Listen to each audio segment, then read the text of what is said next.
Ivanchuk started with d4. Van Forest plays d5, and then we have Queen's Gambit, declined, knight c3, c5. So we have the Tarash variation of the Queen's Gambit. Takes, knight f3, knight f6, e3, a6, b3, knight c6. So we'll just breeze through the opening. Bishop b2 and bishop g4. Bishop e2, takes. So both sides have isolated pawn on the d file. Bishop to b4, castles. The opening is pretty uneventful, and we have a situation where white has the bishop pair, and this bishop is already targeting d3, d5. So maybe white has slight advantage here. Its knight can also jump to c5 if there is support of the rook. It looks comfortable for white, as is always the case with openings, if you play it properly. Rook e8, knight c5. b6, kicking it, knight comes back to d3, attacking the bishop. Bishop goes back. Rook c1, rook c8, rook e1, knight e4. So now, in the next few moves, you're going to see a brilliant move being played by Ivanchuk. Rook e2, he's preparing the rook to come to c2, where there is a pin, almost a pin. Queen d7 and rook c2. No threats yet, but there is pressure on the c file. Knight f6, g3. Just killing that bishop's play on the king side. Pawn g6 and bishop g2. Is waiting. Rook c7 and queen f1. This is a nice move. It's keeping an eye on a6. Preparing knight e5. Rook e7, bishop h3. This was the main point of queen f1. The bishop comes to a beautiful diagonal actually. It's covering c8 and the queen has to go back to d8 or e8. So this is a monster bishop. That was very nice from Ivanchuk. Queen moves, knight e5. The knight jumps in.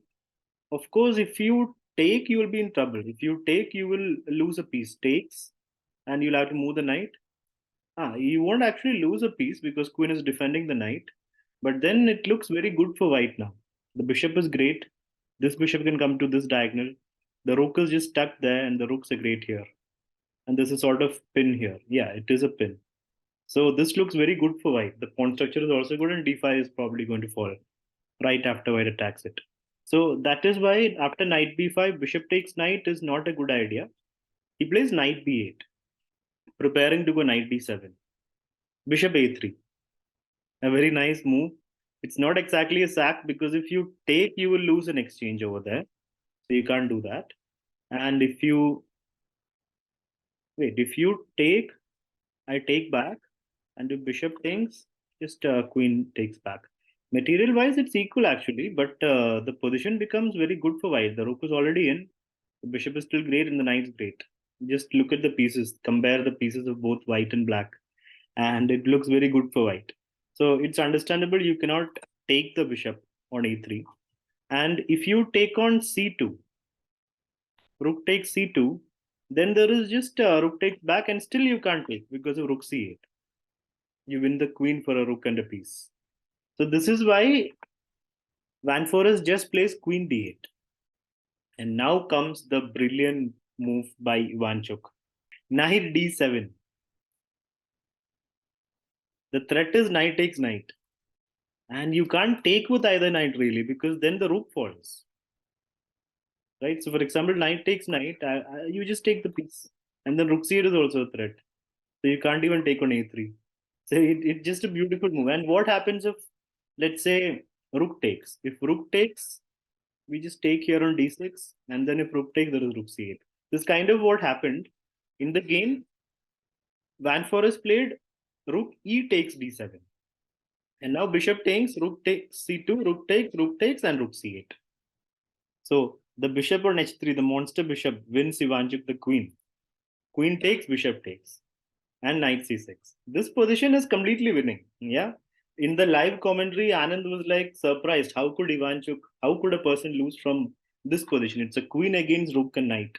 And the a6 pawn also falls. So which means the A and B pawns can create a passer easily.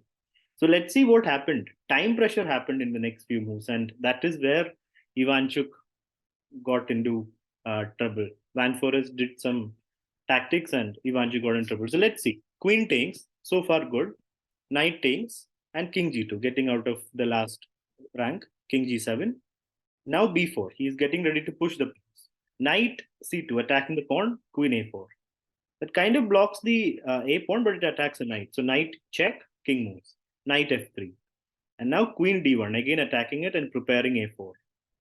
Knight goes back. Queen d4. Again attacking the knight. Was this actually necessary? Could we just play a4? A4 looks like the better option here, practically for white. But okay, queen d4. It also looks good, yeah, because there's a pin on the knight once the knight moves. Knight f3, attacking the queen. Queen f4, attacking the rook. So it looks like queen f4 is almost winning because it's a fork. But Van Forest was ready. Knight e4, and now you can't take the rook because it's defended, and you can't take the knight because of the fork. King g2, attacking the knight again, but knight e1, king f1. He could have repeated here, knight f3, but he plays knight d3, winning a pawn, right? Queen e3 and knight f2. He couldn't take on b4 because of queen d4 check and the knight falls. So he took on f2.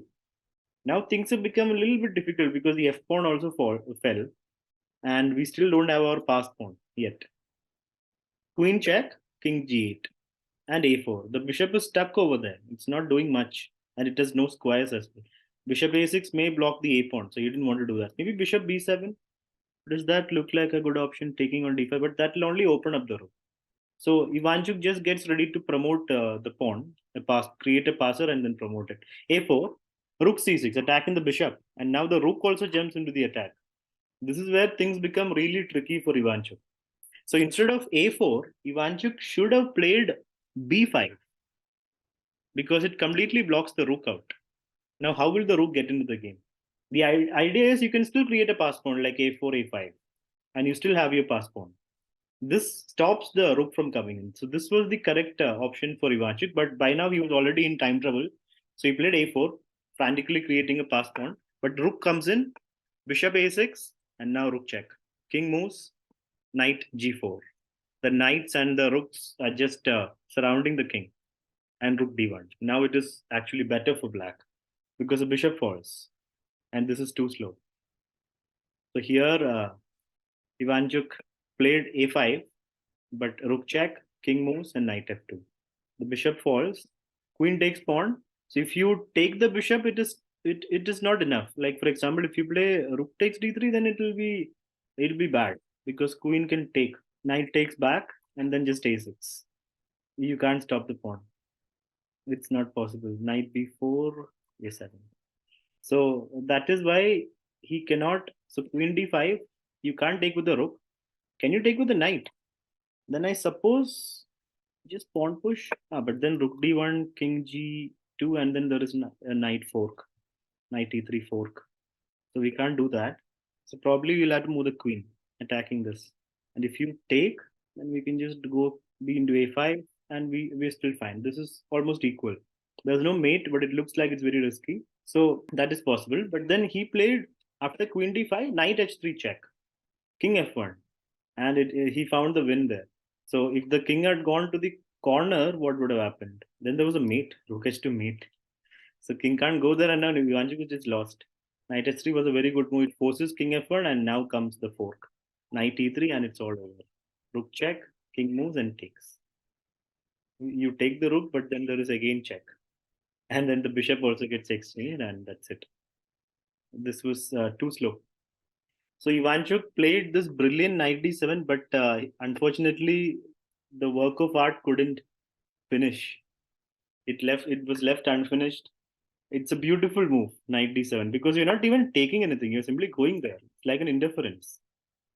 So that's a beautiful move, but unfortunately, it couldn't convert into a win. The advantage couldn't go into a win because of time trouble. And credit to Van Forest for this nice comeback. It could be one of the biggest comebacks ever at the top level. From being a queen against rook and knight down with no compensation to winning the game. I hope you enjoyed the video. If you did, please like the video and please subscribe to my channel for more such content.